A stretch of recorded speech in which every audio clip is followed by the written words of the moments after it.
ओम श्री गणेशाय नमः। आप सभी को भाई दूज के पर्व की हार्दिक शुभकामनाएं। आज की वीडियो में हम सुनेंगे भाई दूज की संपूर्ण कथा। तो आप सभी लोग हमारे साथ जुड़े रहिएगा और वीडियो को पूरा अवश्य देखिएगा। भाई दूज का पर्व कार्तिक मास के शुक्ल पक्ष की द्वितीया तिथि को मनाया जाता है।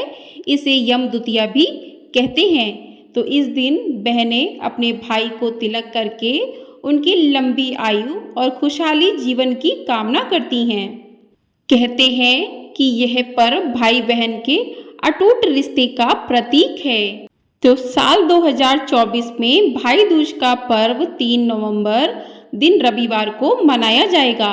इस दिन बहनें अपने भाई को तिलक लगाएंगी और भाई के लंबे आयु के लिए और उनके खुशहाली जीवन के लिए कामना करेंगी। तो इस दिन भाई दूज की पूजा के समय कथा भी सुनना अथवा पढ़ना अति आवश्यक होता है। तो चलिए आज की कथा शुरू करते हैं। एक बुढ़िया माई थी, उसके 7 बेटे और एक बेटी थी। बेटी की शादी हो चुकी थी। बुढ़िया माई को एक दुख था कि उसके 7 बेटों में से 6 बेटे मर गए थे। जब भी उसके बेटे की शादी होती तो फेरों के समय एक नाग आता और उसके बेटे को डस लेता था। बेटे की वहीं मृत्यु हो जाती और बहू विधवा। इस तरह उसके 6 बेटे मर गए। 7वें की शादी होनी बाकी थी। इस तरह अपने बेटों के मर जाने के दुख से बूढ़ी माई रो रो के अंधी हो गई थी। भाई दूज आने को हुई तो भाई ने कहा कि मैं बहन से तिलक कराने जाऊंगा। माँ ने कहा ठीक है। उधर जब बहन को पता चला कि उसका भाई आ रहा है तो वह खुशी से पागल होकर पड़ोसन के यहाँ गई और पूछने लगी कि जब बहुत प्यारा भाई घर आए तो क्या बनाना चाहिए। पड़ोसन उससे जलती थी तो उसने उसे सब गलत बता दिया कि दूध से रसोई ले, घी में चावल पका। तो बहन ने ऐसा ही किया। उधर भाई जब बहन के घर जा रहा था तो उसे रास्ते में एक सांप मिला। सांप ने उसे डसने को हुआ तो भाई बोला कि तुम मुझे क्यों डसना चाहते हो। तो सांप बोला कि मैं तुम्हारा काल हूँ और मुझे तुमको डसना है। भाई ने उससे निवेदन किया कि मेरी बहन मेरा इंतजार कर रही है। मैं जब तिलक करा के वापस लौटूंगा तब तुम मुझे डस लेना।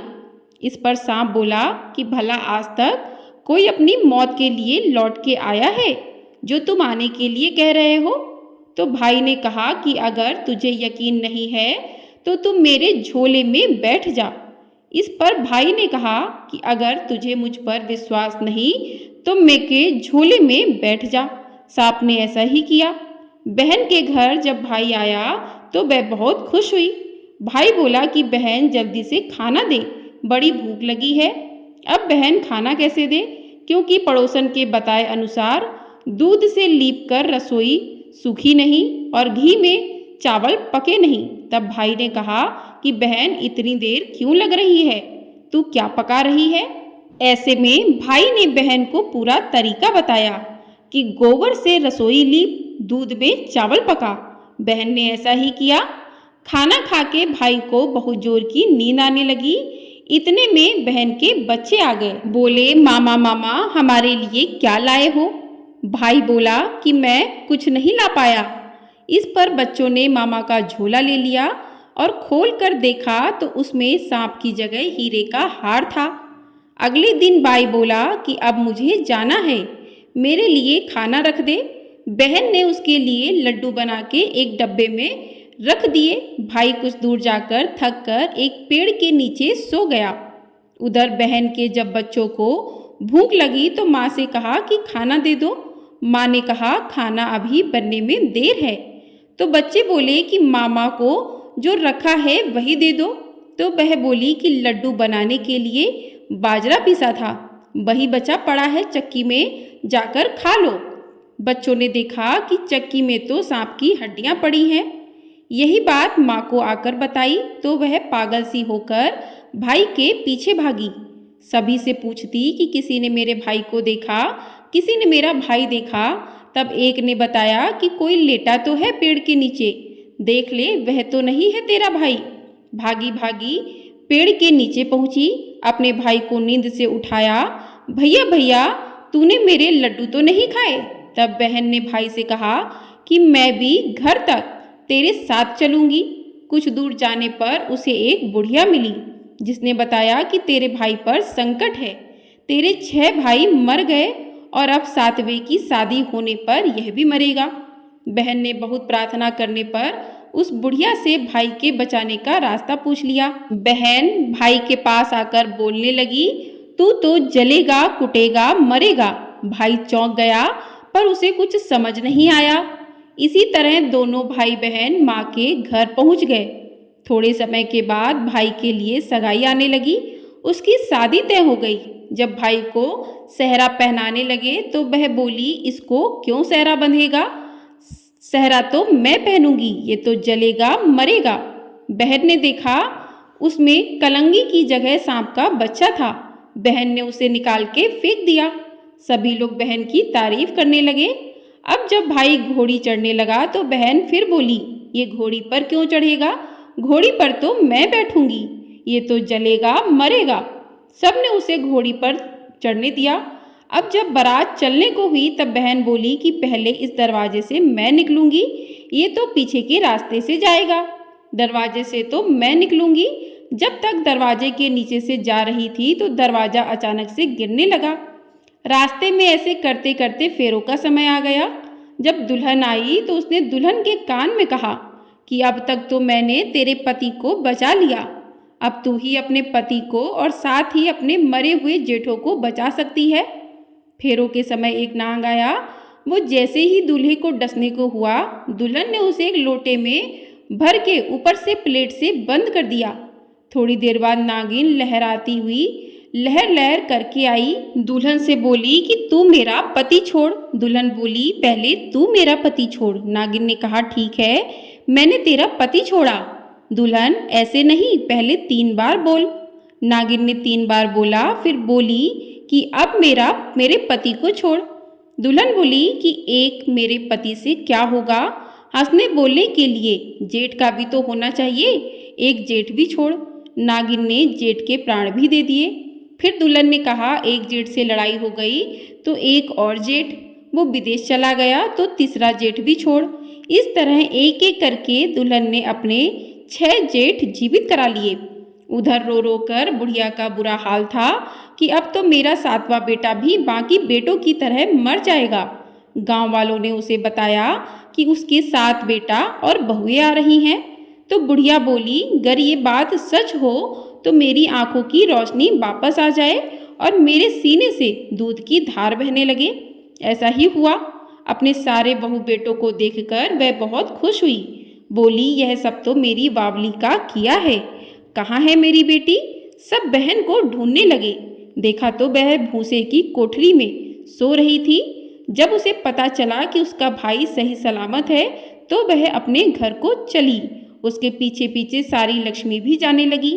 बुढ़िया ने कहा, बेटी पीछे मुड़ के देख, तू सारी लक्ष्मी ले जाएगी तो तेरे भाई भाभी क्या खाएंगे? तब बहन ने पीछे मुड़ के देखा और कहा, जो माँ ने अपने हाथों से दिया वह मेरे साथ चल, बाद बाकी का भाई भाभी के पास रहे। इस तरह एक बहन ने अपने भाई की रक्षा की। तो इस प्रकार से यह कहानी पूर्ण हुई। आइए अब सुनते हैं दूसरी पौराणिक कथा।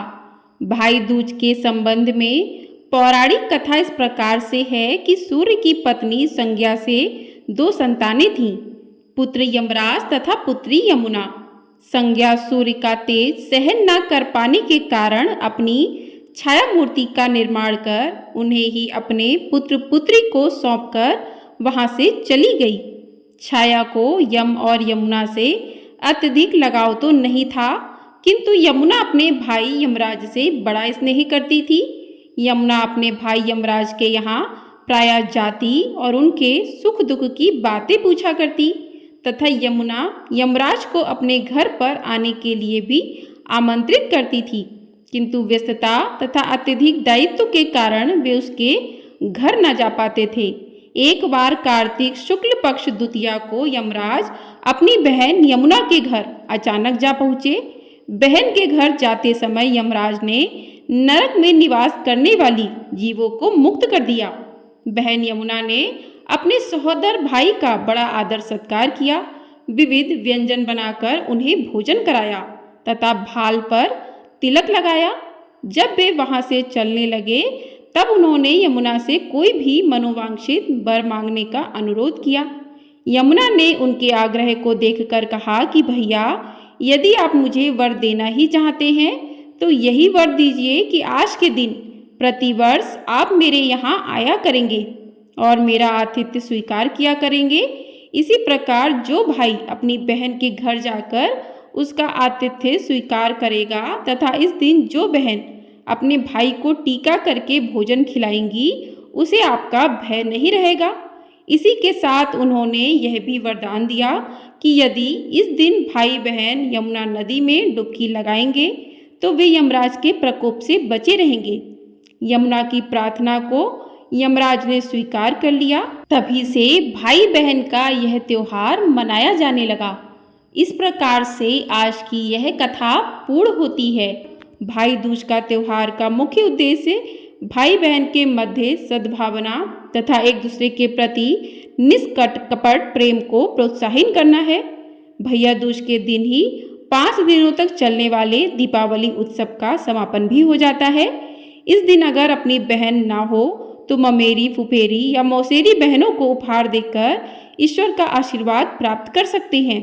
जो पुरुष यम द्वितीया को बहन के हाथ का खाना खाता है उसे धर्म, धन, अर्थ, आयुष्य और विविध प्रकार के सुख मिलते हैं।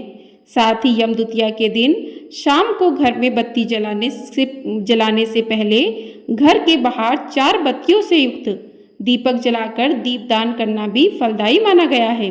तो इस प्रकार से आज की कथा पूर्ण होती है। आपको ये वीडियो पसंद आई है तो वीडियो को लाइक, शेयर, चैनल को सब्सक्राइब अवश्य कर दीजिएगा। आपको हमारे चैनल पर कार्तिक मास महात्म्य के अध्याय भी सुनाए जा रहे हैं।